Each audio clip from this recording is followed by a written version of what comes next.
Hey guys, we are back and we're going to paint up this one. This is going to be a simple tutorial for beginners. And to get started with this, what I did was cut a piece of paper basically in the shape of a mountain, tore it actually, and then threw some streaky stuff in the back, and that's what we're going to start out with. Anyway, let's roll into the tutorial. I think you're going to get where we're at. Now I'm going to connect this tree line all the way down, come down here, and it's going to come over and connect to this tree line over here. Multiple different ways that you can shield off. You could always tape and mask off a bunch of trees, but to me that's just, I don't like to do a whole lot of masking. It's a lot of work. So I'm just going to come in.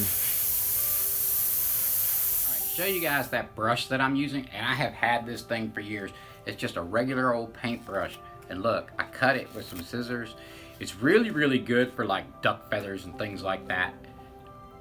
Tip, you know, you can get shields from almost anything. I use paintbrushes, I use cheap paintbrushes, I use artist paintbrushes. Anyway, so that is what I'm pushing up against there to get that effect for those trees. And also use my Gerald Mendez texture effects to bridge that gap there and get smaller little edgings. Then what I will do is start whitening in. I'm not too worried about creating any specific texture just yet.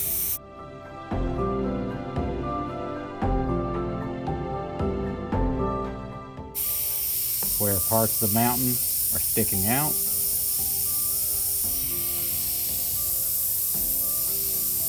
you see, it would have a crevice or something like that going through here.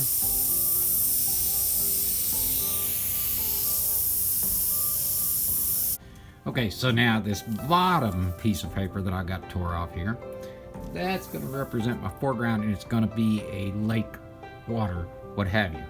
And I want to keep that covered up for now. That'll give me this will tell me where my lake is. It's made my lake formation for me. So if I've got trees over here, between the lake and the trees, there's going to be some ground because, you know, the mountains would come down to the lake. So we're going to come and start making some snow. That overspray to run into the trees there will be handy later because it'll make them a little bit lighter than the foreground pieces, which will create depth. So upon looking at it, I've decided the weight of that lake was just too much. I thought that was going to be too much lake. So what I'm going to do is take another piece of paper.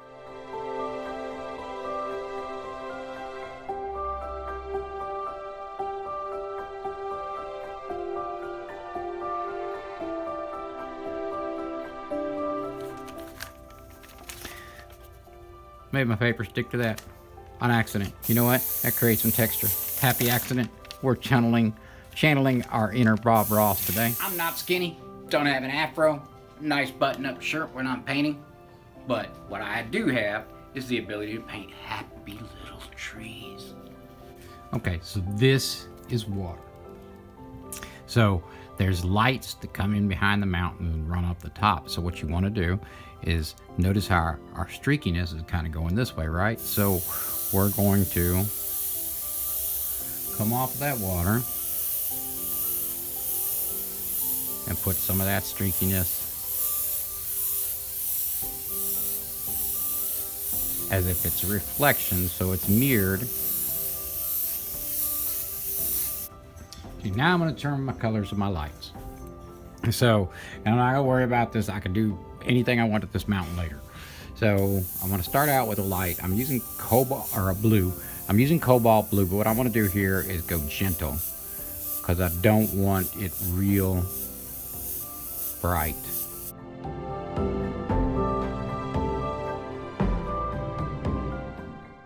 Added a little bit of violet to that, so I'm gonna go with a darker.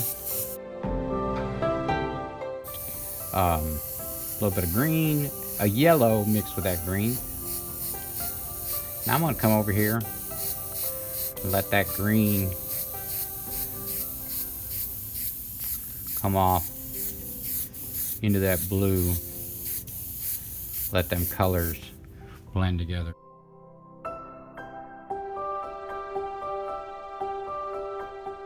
Gonna use some magenta over here.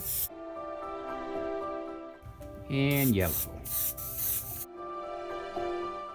Now, I don't like my transition from green to blue. That blue I used was way too dark. So, what I'm gonna do, I'm gonna come in here with my white.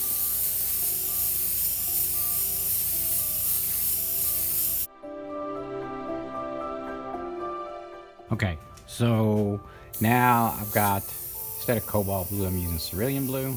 I'm just gonna go real light here. Let that blend a little bit better. Okay, now let's fix what's wrong with the balance here. One, all right, so I want this trees to be in the midground. Now, I also want some trees that weren't as dark, so I'm going to use a little black. We'll just draw in some trees.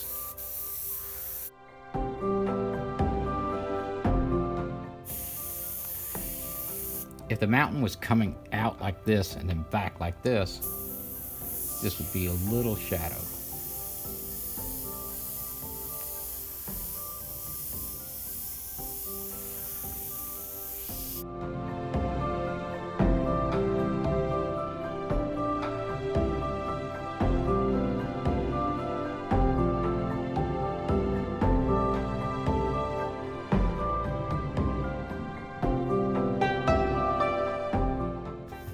So as we get away from the mountain and closer to the water here, this water's edge,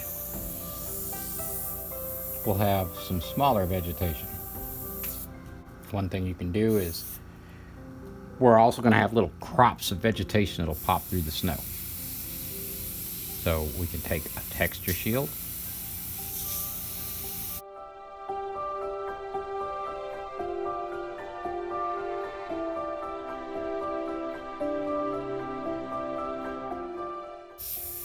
and we're going to run that tree up. That'll make it look like it's a tree in the foreground. We're going to come around, and I'll need to bring in some white. We're going to come around this edge of our, see if we want to change our lake up any. We're going to come around that edge.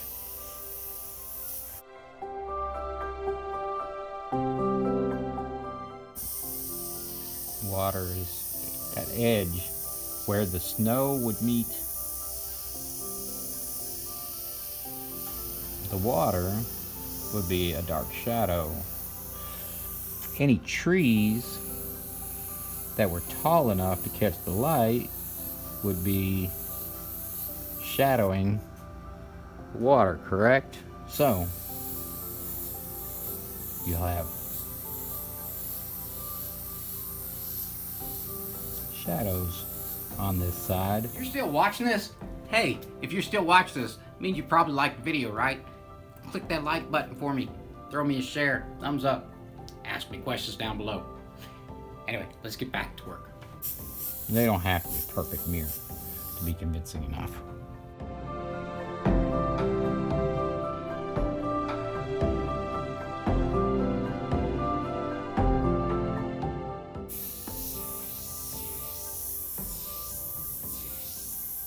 Make a tree.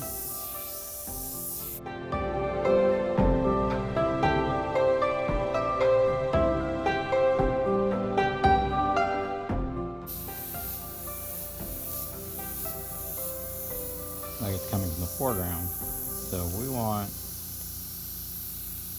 look, it's a really tall tree and it's up here in the front. Now, where you would have rocks at the edge,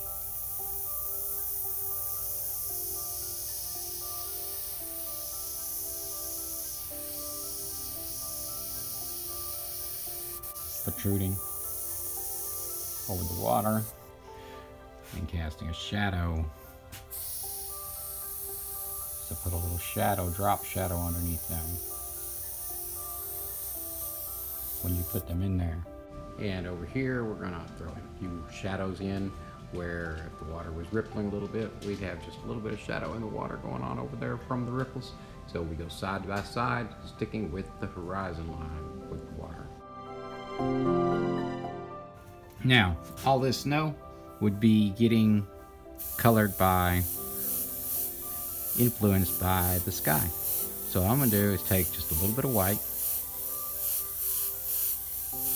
or a blue rather, and I'm gonna come over all of the snow.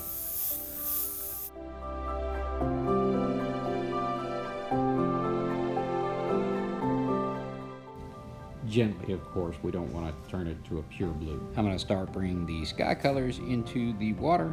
So while I still have that blue out, I'm going to start with the blue that it'd be reflected from the sky into the water. Some of that violet.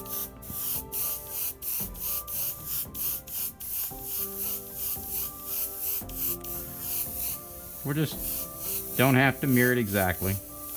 We get the illusion that it's reflected from up above. The yellow.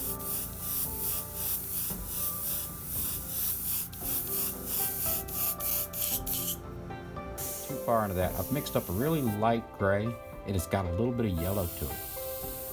And so I'm going to use it over here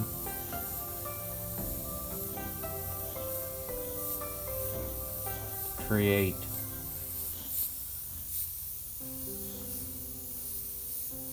some coloring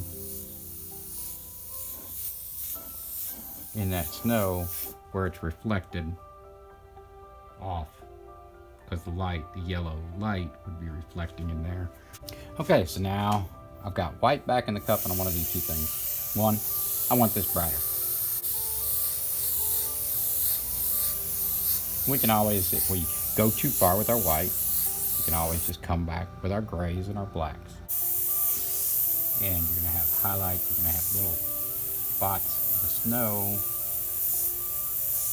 I'm not working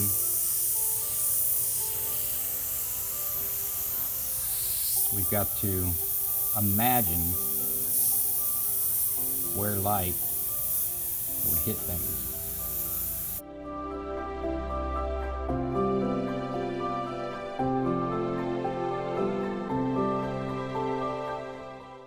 It makes that look, see how it makes that look like there's snow peaks going on over there?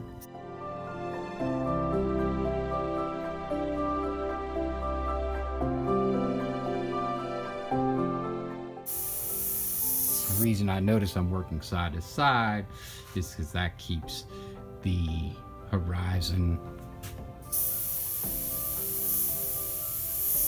There are times to work the other direction, but in this particular case,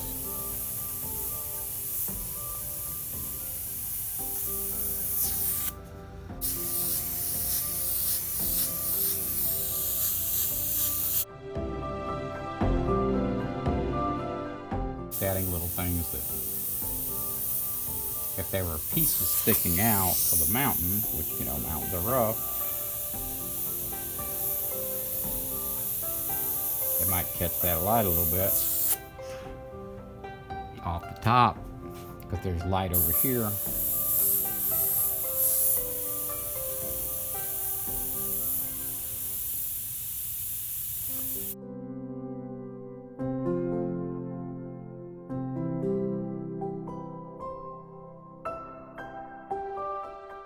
I wanted that water to be a little bit brighter and the top a little bit brighter, so I put a little, obviously because I put that yellow and white in there, so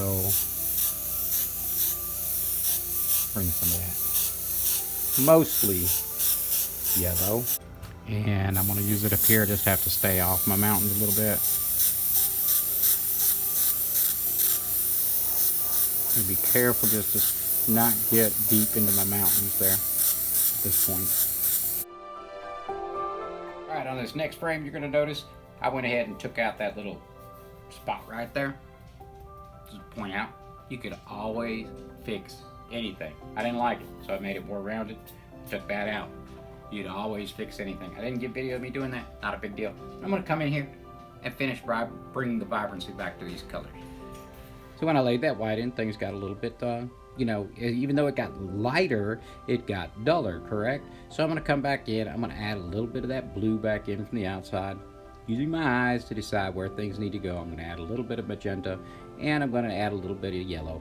While I do that, I'm gonna let some of those colors come down into my mountain just a little bit, and you will catch that on the end picture.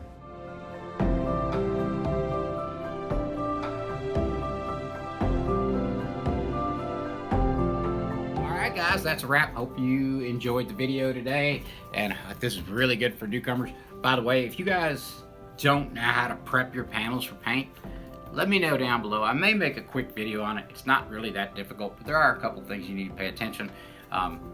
How you get these ready to paint, and then I still got to put clear coat on this. Anyway guys, I am Bill Kennedy, and I hope you got something out of the video today. That's going to pretty much wrap us up for the day. Remember to like, share, comment, and all that. And also, I'll leave you guys links for the materials that I use in this video. Shopping the links helps bring in a few bucks back into the channel so that I can keep making videos like this. Keep that in mind for me. That's a wrap. Y'all have a good one. Bye.